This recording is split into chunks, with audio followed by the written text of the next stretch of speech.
Baik kawan semua, saya ingin mereview saham Unilever pada penutupan market tanggal 28 Februari 2023 untuk memahami kondisi saham sebagai modal kita untuk memasuki bulan Maret, tentu dengan swing trading.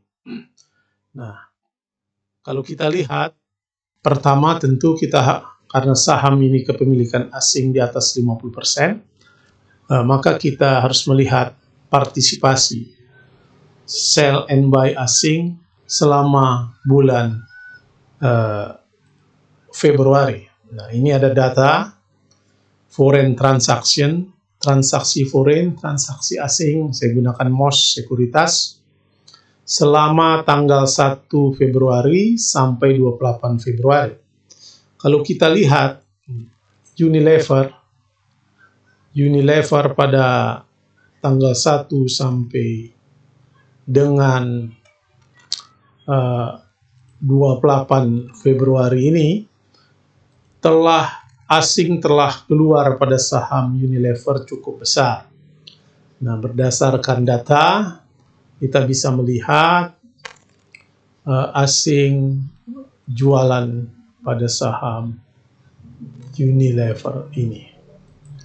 Ini contohnya, kita lihat UNVR ini. Asing sudah taking profit tentunya, sudah jualan sebesar 234 miliar 962 juta rupiah. Ini dengan harga ini harga terakhir tadi ya. Itu. Jadi asing sudah keluar sebesar 234 juta selama bulan Februari. Miliar ya, 234 miliar 962 juta.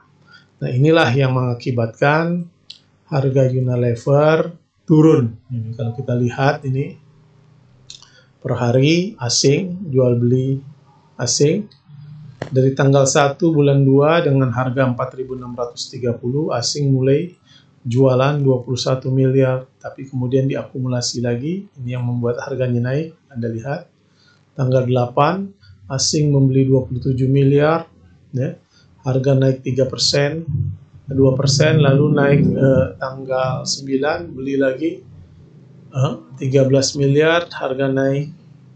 Nah, harganya ya turun 2%, dan setelah itu asing melakukan distribusi besar-besaran dan sampai tanggal 28 terakhir penutupan market di harga 4.180, turun 2,79%, asing keluar sebesar 14%. Nah, inilah yang mengakibatkan harga selama bulan Februari turun ya, dari tanggal 1 sampai 28 Februari. Mengapa harga turun? Karena asing jualan, asingnya taking profit ya, dan tentu investor retail yang membeli, karena asing jual, investor lokal yang beli. Nah, kita bisa juga cek di broker summary siapa saja yang membeli saham-saham ini. Kita cek pada penutupan tadi. Ini kita lihat ya, ini brokers transaksi by stoknya. Kita lihat ZP ini adalah Maybank Sekuritas, AK, UBS Sekuritas, NG Semesta, membeli 140 ya ZP, dan yang jual CS 142 BK. Tentu ini broker asing saling menjual di antara mereka, tapi di sini kita lihat YP melakukan buy, PD melakukan buy, yang ini adalah investor. Letter BCA ini juga ya, NI BNI Sekuritas melakukan buy, KK Philips Sekuritas juga, GR Panin juga melakukan buy. Nah, yang sell asing ya, kecuali CC.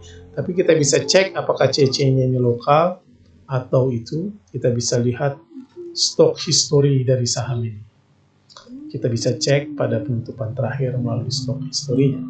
Tapi kita lihat dulu Ini pada tanggal 1 sampai 28.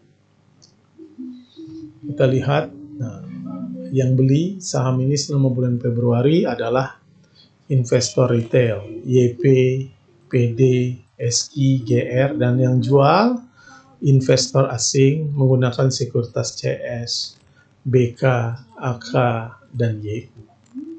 Nah, CC-nya tadi ingin kita cek, kita bisa cek, ya. Kita cek YU-nya, CC-nya apakah asing atau tidak. CC di stock history, ya. Di stock trade history. Kita buka. Nah, itu kita lihat di stock history.